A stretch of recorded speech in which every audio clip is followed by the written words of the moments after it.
Hello friends, welcome to my YouTube channel. अब आज की वीडियो में मैं आपको बताने वाला हूँ कि तंत्र किस तरीके से चला जाता है और तांत्रिक किस तरीके से काम करते हैं। तो इसमें शुरुआत कैसे होती है? शुरुआत ऐसे होती है कि आपको यदि ये पता है कि वो इंसान कहाँ पे रह रहा है, उसका एरिया का नाम पता हो अगर, तो हर एरिया का एक क्षेत्रपाल होता है। क्षेत्रपाल मतलब द कोस्ट गार्ड। जैसे कि अगर आप किसी मोहल्ले में रह रहे हैं या किसी शहर में रह रहे हैं तो शहर का पुलिस स्टेशन होगा। तो जब कोई क्राइम करता है तो उसको वो पुलिस वाले वहाँ से आके पकड़ के ले जाते हैं और उस एरिया में उन पुलिस की मर्ज़ी के बगैर कोई नहीं घुस सकता। इसी तरीके से हर एरिया का एक क्षेत्रपाल होता है और उनके घर का जो आसपास का चौगान होगा, वो चौगान, इन सारी चीज़ों का ध्यान रखते हुए लोग क्या करते हैं कि अगर किसी पे तंत्र करना है और ये पता चल जाए वो किस एरिया में रह रहा है, तो वो उस एरिया के क्षेत्रपाल को भोग देंगे, उसके चुगान को भोग देंगे। और जिस इंसान का ऊपर करना है अगर उनके बारे में पता है तो उनके कुल देवी देवता और पितरों को भोग दे देंगे और कहेंगे ये तुम्हारा भोग है, साइड हो जाना, हमारी चीज़ रुकनी नहीं चाहिए। सबको भोग देंगे। एक बार भोग दे दिया किसी भी शक्ति को तो वो बाध्य हो जाते हैं उस चीज़ को मानने के लिए। तो भोग देने के बाद फिर वो अपनी शक्ति को उस घर में पहुंचाते हैं। पहुंचाई जाती है कैसे? कभी भी एक चीज़ नहीं पहुंचाई जाती, चाल में भेजी जाती है। चाल में मतलब कि अगर मान लो मुझे किसी का नुकसान करना है, मान लो कोई इंसान है, उसने मेरे को परेशान करा और मुझे उसका नुकसान करना है, तो मैं क्या करूँगा? अगर मुझे पता है वो किस एरिया में रह रहा है तो मैं उस एरिया में जाके, उस एरिया की जो सीमा शुरू होती है जहाँ से, वहाँ पे जाके एक भोग दूंगा। वो क्षेत्रपाल का भोग है कि ये क्षेत्रपाल, मैं अब आपकी सीमा में एंट्री कर रहा हूँ अपनी शक्तियों के साथ। जिस शक्ति को मैं भेजूँ उसे आप आने देना, रोकना मत। फिर मैं उस इंसान के घर के आसपास का जो चौगान होगा, यानी कि चौराहा, क्रॉस रोड जो होता है, जो बिल्कुल इमीडिएट आसपास होगा, उस क्रॉस रोड पे जाके मैं दूसरा भोग रख दूंगा कि मैं इस इंसान के, ये एड्रेस है, इस एड्रेस पे मैं तंत्र क्या करने वाला हूँ, शक्ति भेजने वाला हूँ, आप कृपा करके इसे रोकना मत। फिर वहीं पे जिस इंसान के घर में भेजनी है उसके कुल देवी देवता पितर का आह्वान कर दूंगा। नहीं भी पता हो कुल देवी देवता उसके कौन है, उस इंसान का नाम लेके कि है ये फला फला के, जो भी आप कुल देवता हो, पितर हो, जो भी हो, या कोई भी शक्ति उसके दरवाजे पे खड़ी है, मैं उसका आह्वान कर रहा हूँ, वो ये आगे भोग ले। वो उसको भोग लेगी और उसे ये कह दिया जाएगा कि तुम बीच में मत आना, साइड में हो जाना। जब हमारी शक्ति आएगी तो फिर अपनी शक्ति को कहीं से भी, फिर चाहे उस शक्ति को कहीं से भी चला दो। और उसके साथ में चाल में भेज जाते हैं, यानी कि अगर आपने मान लो कोई भैरव भेजा, भैरव के साथ उसके चाल में कोई लोकल देवता भेज दो। मतलब दो तीन चीज़ें भेजी जाती हैं, जिन भेज दो, भूत भेज दो, प्रेत भेज दो, ताकि जो उसको ठीक करने वाला है, अगर उसको पूरा नॉलेज नहीं है ना इस चीज़ की, उसे ये नहीं समझ आएगा भोग किसका दें, और भैरव भैरव करता रह जाएगा, भूत प्रेत ऐसी तैसी फेर देंगे या जिन ऐसी तैसी फेर देंगे, है ना। तो इस तरीके से चीज़ें आती हैं घर में। इसीलिए आपको दिखता है कि यार हमने अभी ट्रीटमेंट करवाया था किसी से, कुछ दिन तो आराम रहा, उसके बाद फिर वही प्रॉब्लम शुरू हो गई। क्योंकि जो आपका भोग है वो तो कोई और चीज़ ले जा रही है मतलब चीज़ कोई और भेजी गई, उसके साथ में तीन चीज़ें और लगा के भेजी गई। आप भोग तो एक का ही दे रहे, बाकी तीन चीज़ें तो काम करी ना पूरा। तो इस तरीके से तंत्र का काम चलाया जाता है। अब आप कहेंगे कि यार अगर उन्होंने काली भेजी या भैरव भेजी, तो काली भैरव तो हम भी पूज रहे हैं, वो कैसे चल के आ रहे हैं? तो इस चीज़ का जवाब ये है कि अगर आप सोच रहे हो कि जिस काली भैरव की पूजा करके आ रहे हो मंदिर में, जो भैरव, जो शिव का रूप है, वो आ रहा है, तो आपकी गलतफहमी है। ये जो काली को आप मंदिर में पूज रहे हो, जो महाकाली है, वो आपके घर में चल के आ रही है भोग पे, तो ये आपकी गलतफहमी है। एक्चुअली होता क्या है कि इनके दूत होते हैं। अब जैसे कि मान लो मैंने किसी के किसी ने अपने घर के बाहर एक लैब्राडोर पाल के रखा हुआ अपनी सुरक्षा के लिए। अब वो है कुत्ता उसकी सुरक्षा के लिए। अब मैंने क्या करा, पिटबुल ले आया खरीद के, जिसको ट्रेन कराया गया है सिर्फ फाइट के लिए, गार्डिंग डॉग की तरह फाइट कराया गया है, ट्रेन कराया गया है। अब कुत्ता वो भी है लैब्राडोर, कुत्ता ये भी है पिटबुल। अब जो लैब्राडोर है वो तो इसके आगे टिक नहीं पाएगा ना। पिटबुल उसका तो काम ये एग्रेसिव, उसको ट्रेन करा गया है, एग्रेसिव नेचर है उसका ना, लेकिन हैं दोनों ही कुत्ते। तो इसी तरीके से शक्तियाँ होती हैं। अब है तो वो नाम तो काली का लेके आ रही है, लेकिन वो असली में काली नहीं है यार। काली कहाँ यहाँ पे आएगी?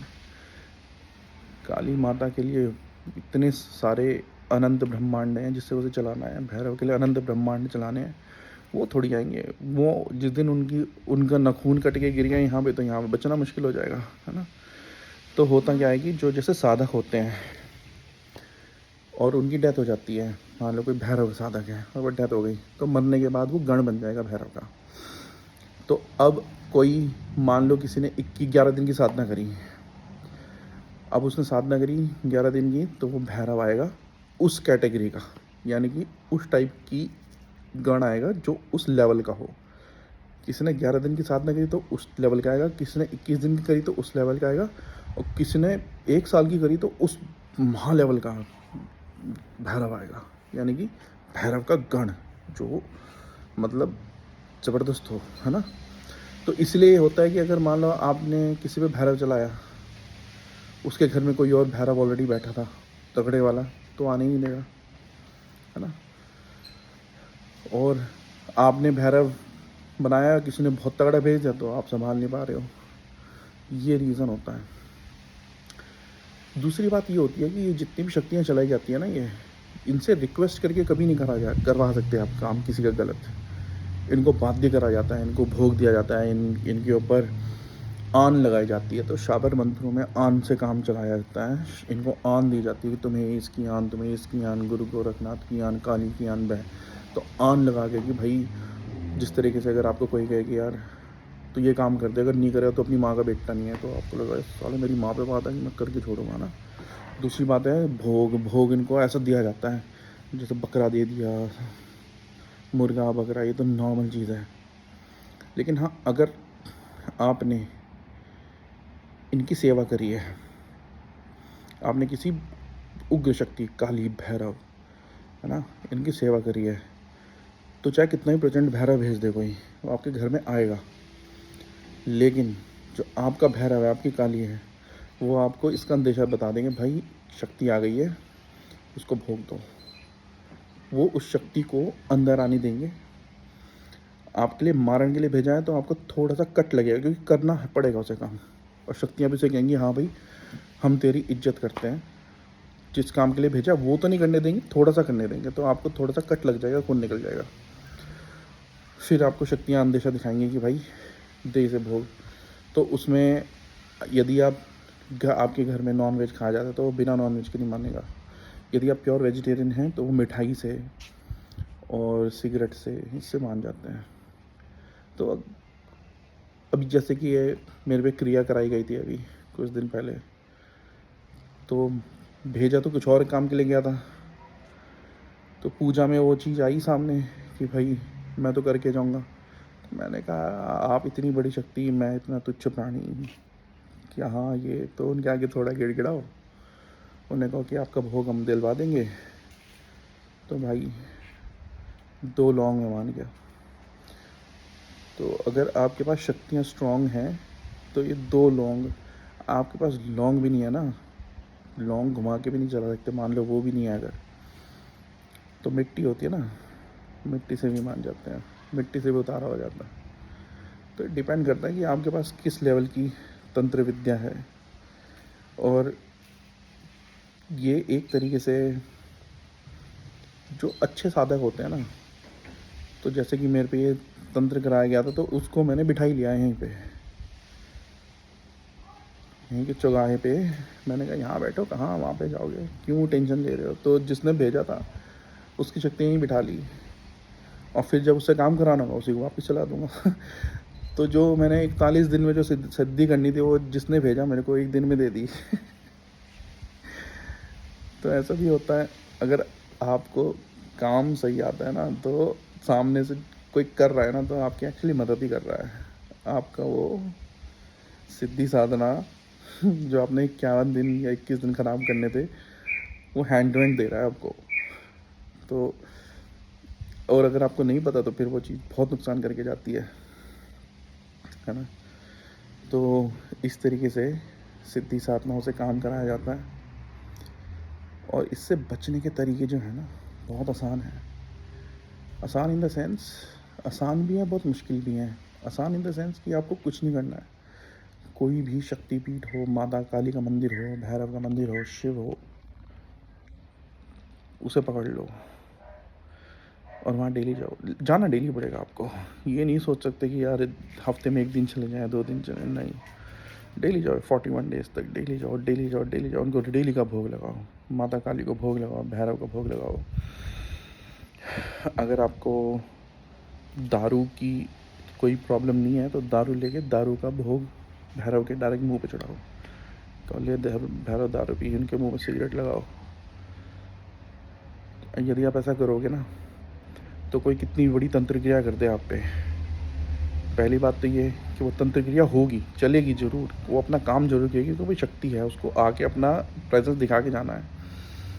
तो वो आएगी, आपको सर दर्द करेगी आपका, आपकी शक्ति फिर बताएगी कि भाई चीज़ आ गई है, भोग दे दो इसे।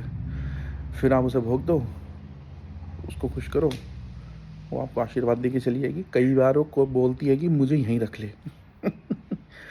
तो फिर आप उसे अपने पास रख लो, अपना काम करवा लो।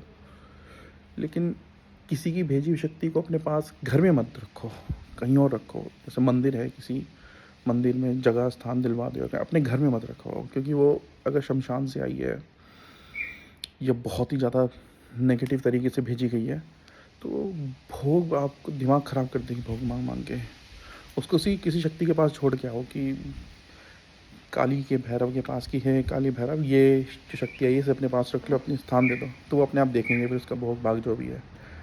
फिर आपकी हेडेक नहीं है। लेकिन अगर आपने रख दिया उसे अपने पास, अपने मंदिर में, कहा ले यहाँ बैठ जा, तो भाई साहब सब खा जाएगी वो। सभी कुछ खा पी के हजम कर जाएगी, आप उसे उसका शांत नहीं कर पाओगे, भूख शांत नहीं कर पाओगे, है ना। तो इस चीज़ का थोड़ा सा ध्यान रखना बहुत ज़रूरी है। तो बाकी ये थी आज की वीडियो। आज ही मैं एक और वीडियो ऑर्डर बना के डालूँगा। एक और वीडियो बनानी है जिसमें थोड़ा सा और ये एलैबोरेट करना है कि शक्तियों का हिसाब किताब कैसे करते हैं। तो दोस्तों, आपको वीडियो अच्छी लगी तो लाइक करें, शेयर करें, सब्सक्राइब करें।